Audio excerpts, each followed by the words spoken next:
সম্মানিত দর্শকবৃন্দ, শিশুদেরকে কৌশলে ড্রয়িং শেখানো উচিত। এতে তাদের ড্রয়িং করার আগ্রহ বাড়ে এবং তাদের দক্ষতা দ্রুত বৃদ্ধি পায়। এই ভিডিওতে আমি কৌশলে অঙ্কন করার চেষ্টা করেছি। একটি সরলরেখা টেনে নিলাম এবং সরলরেখাটির মাঝ বরাবর 1.25 ইঞ্চি পরিমাণ একটি খাড়াভাবে সরলরেখা টেনে নিলাম। আরেকটি টেনে নেব। একই সমান দুটি রেখা টেনে নিতে হবে। আর এই দুই রেখার দুই পার্শ্বে আবারও দুটি করে রেখা টেনে নেব। এই রেখাগুলো আঁকাবাঁকা হলে তেমন সমস্যা নেই। মাঝের এই দুই দাগ হবে ঘর আর দুই পাশে দুটি গাছ। এখন ঘরের চাল অঙ্কন করব খুব সহজ পদ্ধতিতে। এভাবে একটি দাগ টেনে নিলাম এবং উপরে আরেকটি দাগ টেনে নেব ছোট করে। উপরের দাগটি একটু ছোট হবে।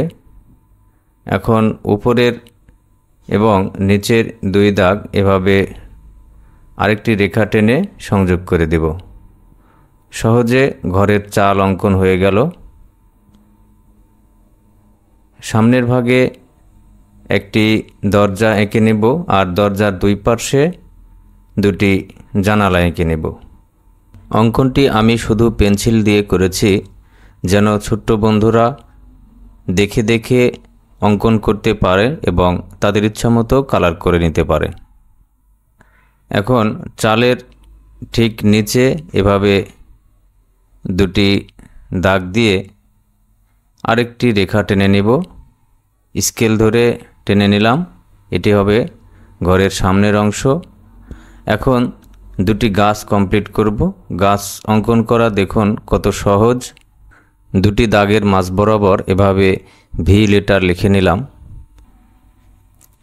ডাল অঙ্কন করব এবং ডালের মাঝখানে আরেকটি ছোট্ট করে ভি লিখে ডালের আরেকটি শাখা করে নিলাম। এখন প্রত্যেকটি ডালে এভাবে রাউন্ড ফিগারে আঁকাবাঁকা করে গাছের পাতাগুলো এঁকে নিতে হবে। প্রিয় দর্শকবৃন্দ, ড্রয়িং শিখলে মনোযোগ ও ধৈর্য বাড়ে। ছোট বাচ্চা থেকে শুরু করে বড়দের জন্য এটি এক ধরনের থেরাপি হতে পারে। নিজের মনের ভাবনা ও সৃজনশীলতা প্রকাশের জন্য ড্রয়িং একটি সহজ ও মজার মাধ্যম। আর নিয়মিত যদি শিশুদেরকে কৌশলের মাধ্যমে ড্রয়িং শেখানো হয় তাহলে তাদের দক্ষতা বাড়বে। এতে তাদের নিজেদের আত্মবিশ্বাসও বৃদ্ধি পাবে। প্রিয় দর্শকবৃন্দ, আমি আমার ইউটিউব চ্যানেল এবং ফেসবুক পেজে নিয়মিত ড্রয়িং বিষয়ক বিভিন্ন ধরনের কন্টেন্ট পোস্ট করে থাকি। ছবি, ভিডিও, রিলস, শর্ট।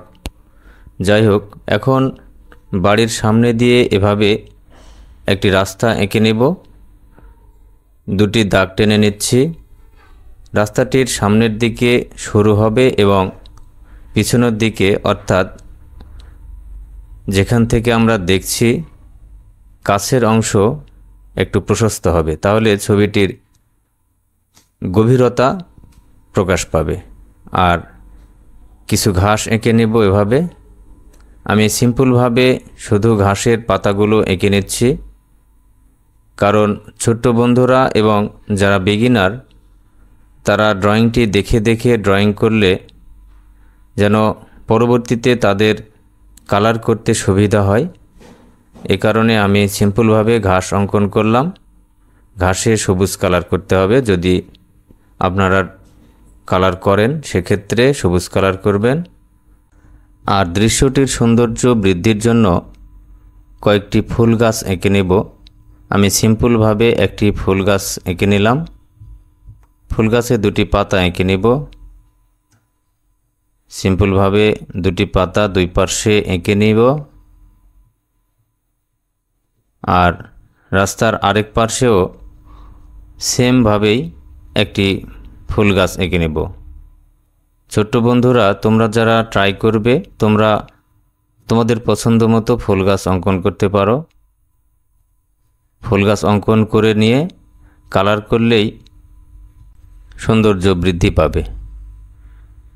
এখন একটু দূরে রাস্তার দুই পাশে আরও একটি করে ফুল গাছ এঁকে নেব। আমি সেম ফুল গাছই অঙ্কন করছি। আর এই ফুল গাছটির রাস্তা থেকে এই দুইটি দাগ অর্থাৎ ফুল গাছের ডাঁটা একবারে খাড়াভাবে অঙ্কন করতে হবে।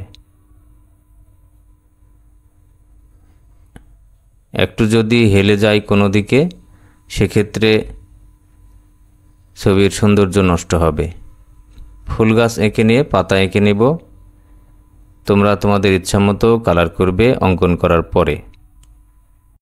এখন দূরের গাছপালা বোঝানোর জন্য এভাবে কিছু বক্ররেখা টেনে নেব আঁকা বাঁকা করে, উঁচু নিচু করে ঘরের পিছন দিক দিয়ে এবং বড় গাছ দুটির পিছন দিক দিয়ে